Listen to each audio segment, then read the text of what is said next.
Senhor Jesus, onde estaremos nesse mês de Jesus, o Restaurador, falando sobre essa restauração nas finanças, né?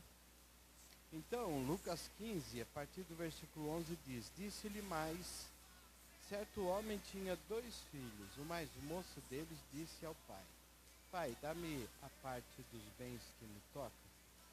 Repartiu-lhe, pois, os seus haveres. Poucos dias depois, o filho mais moço, ajuntando tudo, partiu para um país distante e ali desperdiçou todos os seus bens, vivendo dissolutamente.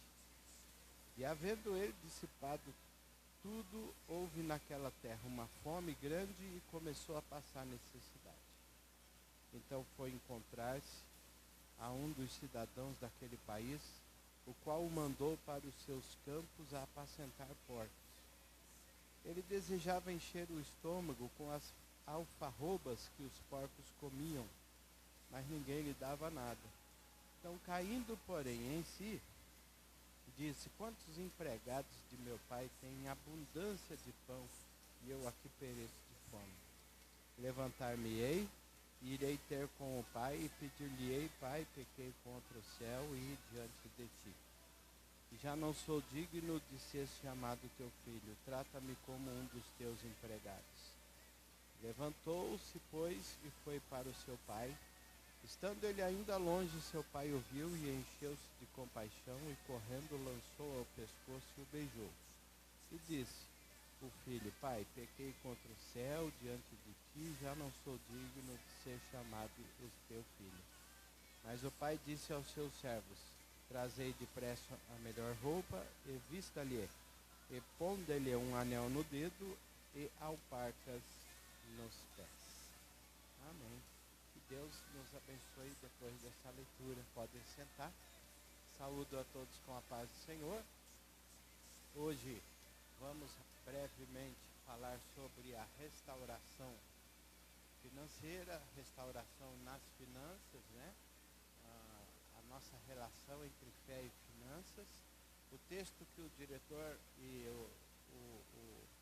o irmão que Deus preparou para iniciar o culto hoje, o diácono Nilson, leu em Joel 2. Na verdade, fala ali de 4 legiões de gafanhotos, né? No sentido literal, seriam 4 tipos de gafanhoto. Cada um passava e fazia um determinado tipo de estrago, né? Então vinha um e fazia um arraso, aí vinha a segunda legião, já arrasava um pouco mais. Aí vinha outro, arrasava um pouco mais, até que passava a última legião e não sobrava mais nada. Isso trouxe muita fome, muito desespero, e a palavra de Deus nos fala que Deus propôs restaurar aquela lavoura. Uma aplicação desse texto pode ser feita assim, como uma ação maligna na vida de qualquer pessoa, sendo que ela a princípio mexe nas finanças, depois vai para o trabalho da pessoa e a fonte da sua renda, depois chega a entrar na questão da saúde, e a última legião é aquela que não deixa nada, deixa mesmo a pessoa míngua. Então, existem aplicações nesse sentido. Então, prezados irmãos, quando alguém, uma coisa é você já chegar mesmo numa situação muito difícil, muito complicada. Quando você teve a chance, a oportunidade, digamos que tinha trabalho, estava firme com Deus e as coisas foram se descontrolando e o orçamento foi se descontrolando, ao mesmo tempo que se descuida da fé, se descuidava também da vida financeira, até chegar a um ponto que alguns costumam nominar como fundo do poço, né? Então, alguém que perdeu mesmo o controle. Então, é muito amplo. Tem pessoas que, mesmo firmes com Deus, perdem o controle das finanças, né? Mas existem pessoas que, às vezes, a causa dessa perda das finanças não é só não saber administrar ou sorte ou azar, às vezes é uma ação maligna, né? Que a pessoa sofre, né? E por último, por causa e consequência de desde negligência a uma doença de não poder mais trabalhar, enfim. Então a ideia não é julgar o porquê que as pessoas estão passando por dificuldades ou necessidades. A ideia aqui não é tentar apontar, né, o erro das pessoas. Eu acho que a ideia da igreja é ajudar aqueles que, por motivos que só Deus e a pessoa talvez saiba, ela consiga, né, reverter essa situação, ela consiga mudar isso. Então a gente percebe aqui que na parábola do filho pródigo, né, que é uma história que não aconteceu, né, é uma história que foi inventada, né, por Jesus para poder nos ensinar alguma coisa. Então, se você for analisar esse pai com 2 filhos, né, você percebe que como que uma mesma família pode ter filhos tão diferentes, né? É assim, né? As pessoas são diferentes mesmo, né? E um teve uma postura, o outro teve outra postura. A escolha de um deles fez com que ele saísse em busca de aventura, em busca de liberdade. Então não é muito aquela pessoa pegada à responsabilidade, a compromisso, a cálculo, a fazer as coisas direito, né? A poder estar ao lado da família, né? Mas sim alguém que por algum motivo tem um espírito aventureiro. E nesse caso, também não vamos julgar essa situação, mas o certo é que como resultado, ele gastou tudo a sua herança, todo o seu dinheiro, desperdiçou tudo e acabou ficando numa situação muito difícil, muito complicada em todos os sentidos. Mas o texto que nós lemos aqui não está falando agora, não vou usar esse texto para falar do desamparo no sentido amplo, mas que ele sentiu fome e não tinha mais dinheiro para comer. Então é no sentido financeiro, no sentido de grana, né? De ter salário, de ter sustento, de poder dar alimento para si e para a sua família, não é? Essa estabilidade que as pessoas procuram.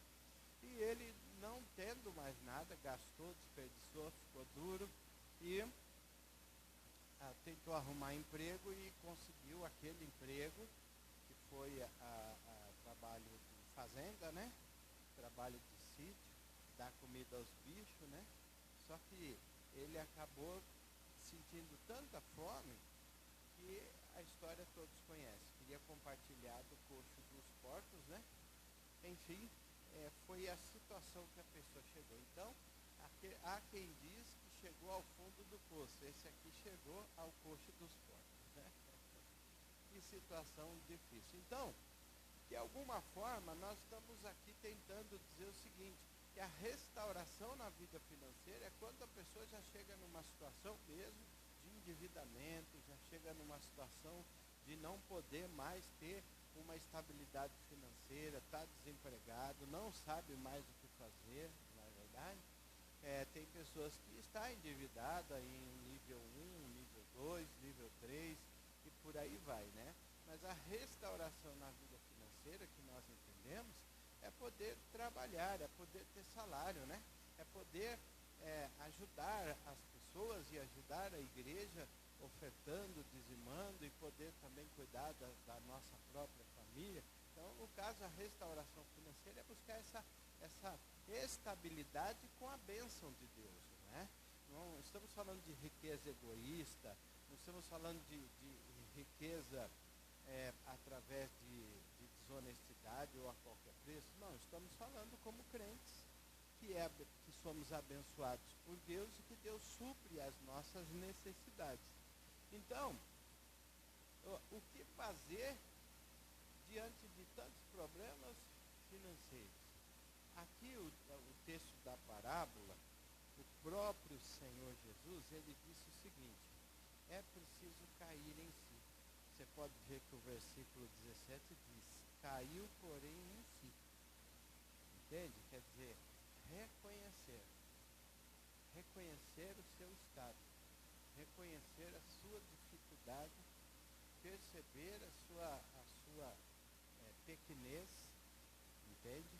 E fazer uma análise da sua vida com relação ao Pai, porque ele deixou o Pai, né? O Pai ali representa Deus, né?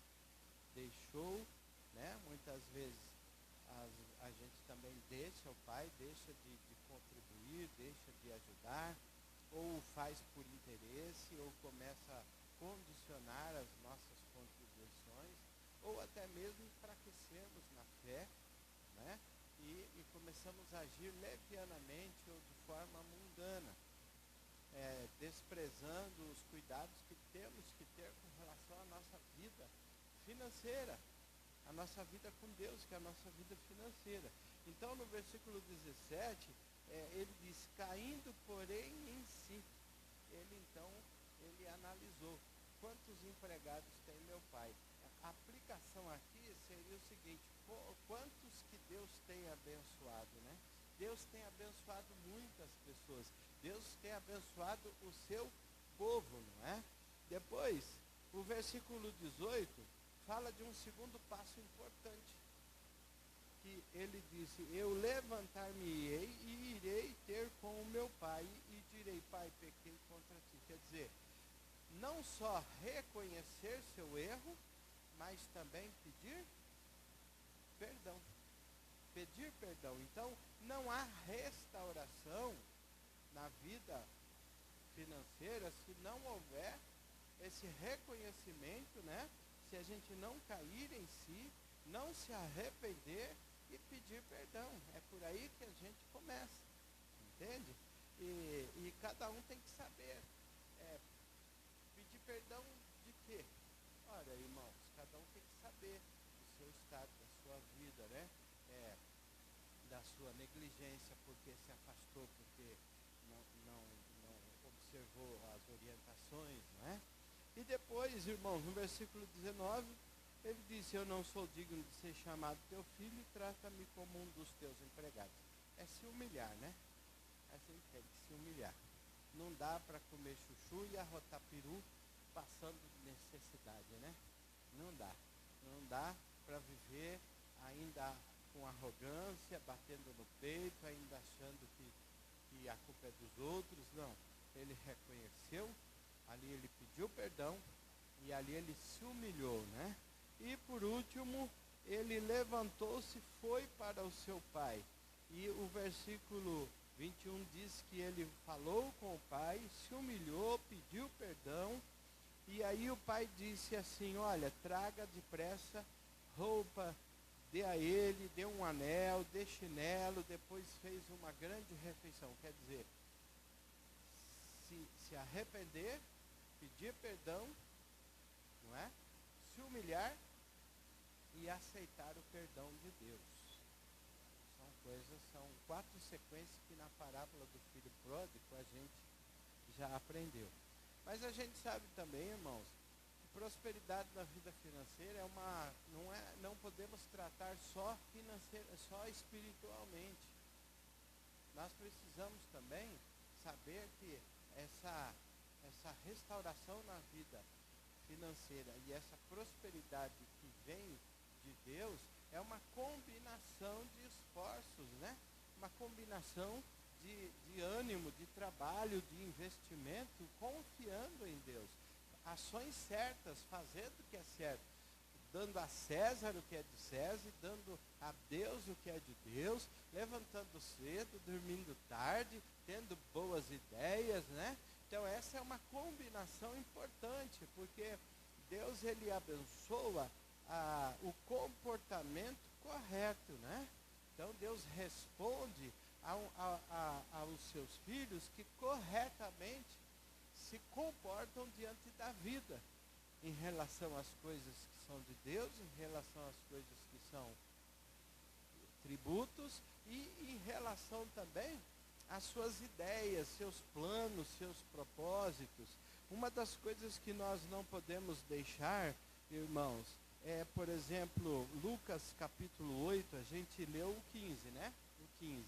Mas se você voltar um pouquinho, para o capítulo 8 de Lucas, nós vamos perceber a partir do versículo 5 uma outra parábola. E nessa parábola diz, olha, o semeador, ele saiu a semear a sua semente, e quando semeava uma parte da semente, ela caiu à beira do caminho, e foi pisada, e as aves dos céus comeram. Outra semente caiu sobre a pedra, e nascida secou-se, porque não havia umidade. E outra caiu no meio de espinhos, e crescendo com ela os espinhos sufocaram-na. Mas a outra caiu em boa terra, e nascida produziu fruto 100 por 1. Dizendo ele estas coisas, clamava: quem tem ouvidos para ouvir, ouça. É claro que a explicação dessa parábola é que a semente é a palavra de Deus. E aqueles 4 tipos de terra são 4 tipos de quê? De coração, de gente, a forma que cada um recepciona as coisas que vêm de Deus. Então, se você fizer aqui, tentar entender o princípio, e o princípio é, uma boa semente numa boa terra, ela frutifica de 100 por 1. Então, você planta uma semente, ela vai produzir 100. Mas a terra tem que ser boa. E essa terra é o quê? Não é o coração? É o coração. Digamos que em uma aplicação, essa semente aqui são boas ideias, inspirações que vêm de Deus, né? Sugestões divinas. Deus, ele fala com cada um de nós, ele dá sugestão, ele dá ideias. E as pessoas, muitas vezes, desprezam a voz de Deus. E às vezes o problema não está em Deus. O problema, né, nunca está em Deus, mas as pessoas acham que Deus não responde, Deus não liga para ela, enfim. Mas aqui você percebe que a terra também tem que ser boa, porque a semente caiu na beira do caminho, quer dizer, não chegou na terra. Muitas pessoas não dão atenção àquilo que Deus está falando. Então a semente não chega nem no coração. E às vezes, como diz assim, ó, cai nas pedras e ela seca porque não tem umidade. Quer dizer, além de não chegar na terra, não se dá atenção, não se cuida, não se preserva. A outra caiu no meio dos espinhos, quer dizer, crescendo com os espinhos, sufocaram-na. Então, aqui a interpretação disso, o que é? Os problemas da vida, as dificuldades. Às vezes a pessoa se desanima. Deus fala com ela, Deus orienta ela, Deus fala com os jovens o que ele deve fazer, onde ele tem que estudar, o que tipo de estudo ele tem que fazer, que profissão ele tem que escolher, né? Qual empresa ele precisa mandar o currículo, e Deus fala e a pessoa, ela não recepciona bem, não recepciona direito. Então, às vezes o problema está na terra, está na pessoa, não é? E por último, diz assim, ó, mas a outra caiu em boa terra, e nascida produziu fruto 100 por 1. Percebe que uma pessoa fiel a Deus, que ouve a Deus, que confia em Deus, e que, sabe, recebe aquela orientação de Deus. Então, essa pessoa, ela com certeza vai prosperar, porque ela discerniu a orientação de Deus para a vida dela concernente à vida profissional. Entende? Porque tem pessoas, irmãos, que põem uma coisa na cabeça, nem o pai tira, nem a mãe tira, nem a esposa tira, nem o marido tira e nem Deus tira. E Deus está falando, vai aqui, mas a pessoa, ela fala, eu vou aqui. Essa é uma terra ruim. Vocês conseguem entender o que eu estou dizendo? Sim. E por último, vamos aqui para Mateus 25. Lá em Mateus 25.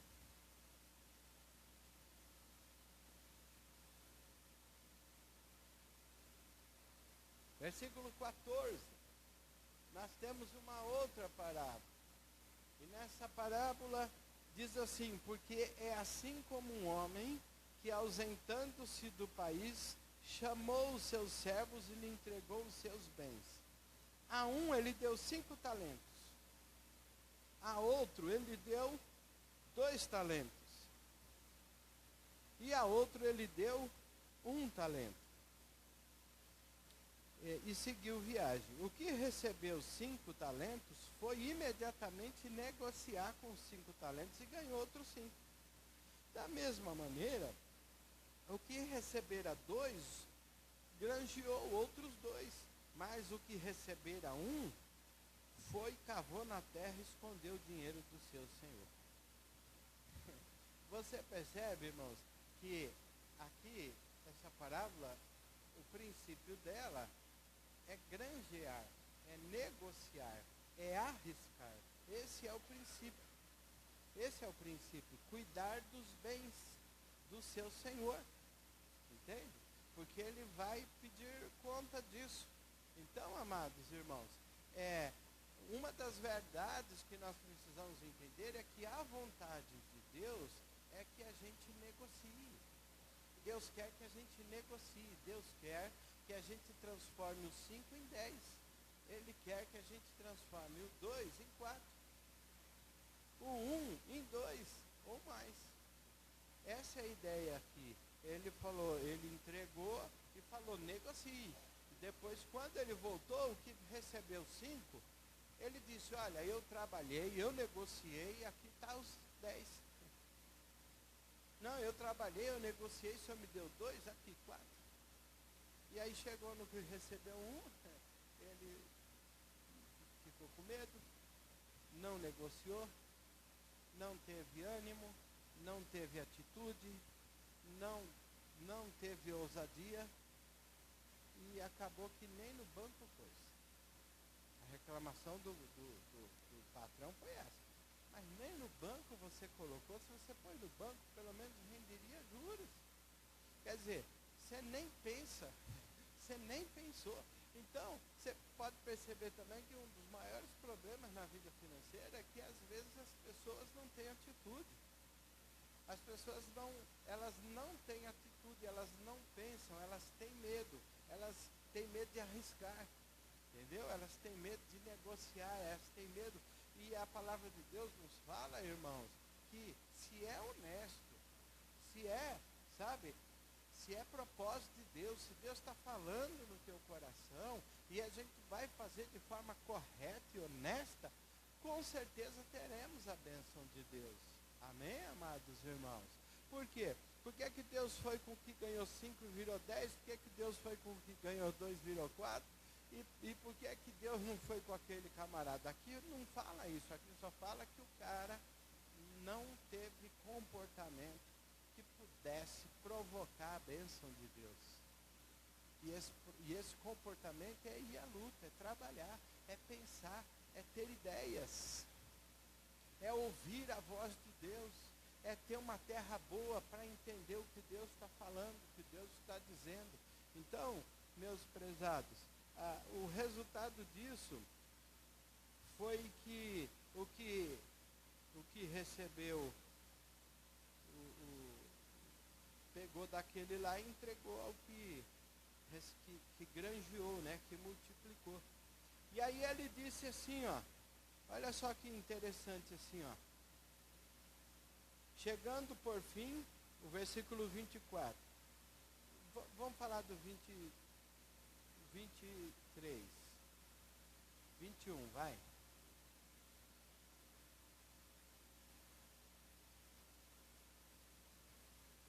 O 21.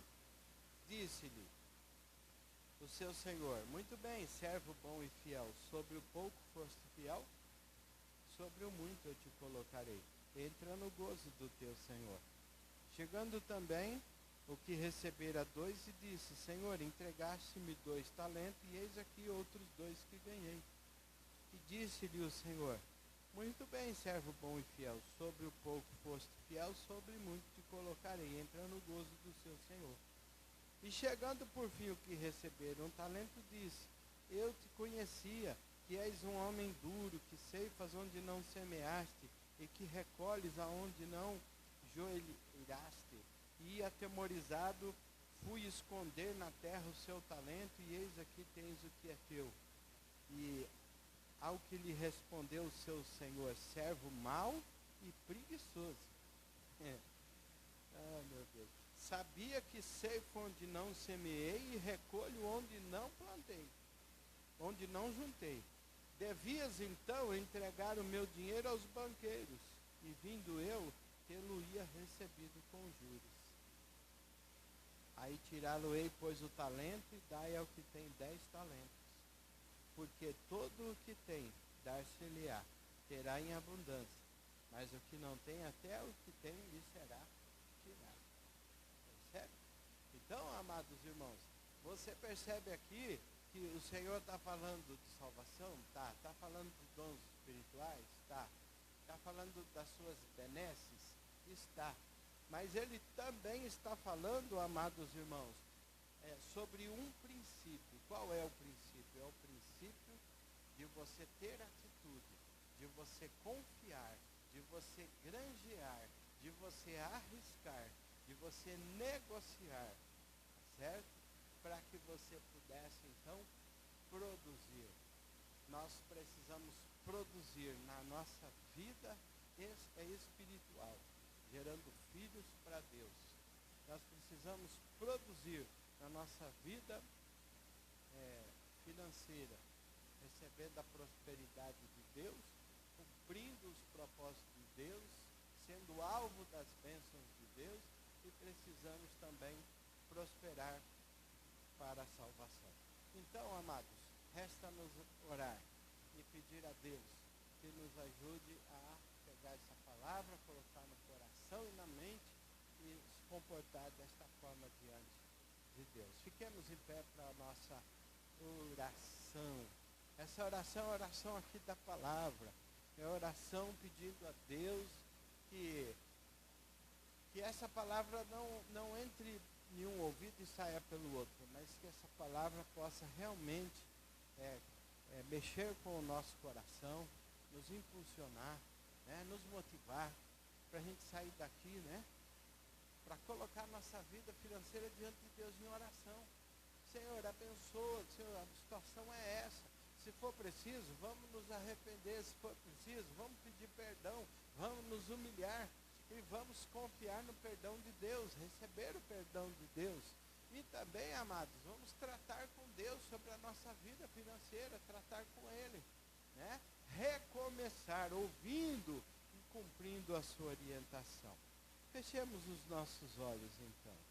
Amado Deus, querido Pai, em nome de nosso Senhor e Salvador Jesus, oramos a Ti, Senhor, para Te agradecer pela Tua palavra, o Teu ensinamento, agradecer, ó Pai, aquilo que através do Espírito Santo o Senhor incentivou a igreja, o Senhor animou a igreja. Pai, nós cremos em Ti, cremos no Teu poder, cremos na Tua orientação, nós cremos que o Senhor é Deus, Deus na nossa vida, Deus na vida da igreja, Deus na vida do povo, e nós Te exaltamos, porque o Senhor é um Deus, ó Pai, que olha para a Tua igreja, o Senhor é um Deus que olha para o Teu povo, o Senhor é um Deus que estende a mão para abençoar a Tua igreja, libertando, curando, salvando, resgatando. E nesta noite oramos pedindo a Tua bênção, Senhor, para que a nossa vida financeira seja assim sempre restaurada, sempre regada com a Tua bênção.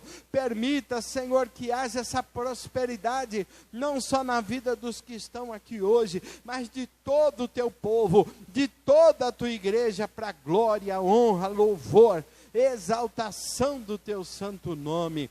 Pai amado, Pai bendito, Pai querido, nós oramos, Senhor, e eu Te peço, Senhor, fala com cada crente, orienta cada crente, ajuda cada crente, ó Pai, vencer nesta área, ajuda cada irmão, ó Pai, em nome de Jesus Cristo, a tratar esse assunto contigo e receber o Teu perdão. Abre as portas, ó Pai, abre as portas do trabalho, as portas do emprego. Permita, Senhor, que os clientes apareçam. Permita-me, Senhor, que o volume de negócios possa aumentar para a honra e glória do Teu nome. Causas que estão na justiça possam ser liberada para a honra e glória do teu nome. Abençoa o teu povo, a tua igreja, para não passar necessidade, não ser humilhado. Ajuda aquele que precisa comprar o seu carrinho, a sua casinha. Ajuda aqueles que estão lutando, Senhor, para poder sustentar sua casa, sustentar sua família. É a nossa oração nesta noite, ó Pai. Ó Deus glorioso, Deus maravilhoso, cremos que o Senhor responde a oração da igreja, que o Senhor responde a oração do teu povo. Aleluia. Ó Pai amado, não deixe o teu povo estender a mão à caridade, ser humilhado, não deixa, Senhor. Ajuda o teu povo, esclareça o teu povo, fala com a tua igreja, Senhor. Permita que a tua voz seja ouvida e a obediência a ti aconteça e a prosperidade venha. Repreenda, ó Pai, se por acaso existe uma malignidade, se alguém está sendo atacado pelo maligno, se alguém está sendo alvo de Satanás, e Satanás está tentando tirar a pessoa do emprego, está tentando destruir a vida financeira, endividando, caia por terra em nome de Jesus. Saia agora todo o mal pelo poder do nome de Jesus. Que a tua bênção, ó Pai, alcance o teu povo, em nome de Jesus. Vamos aproveitar e orar pela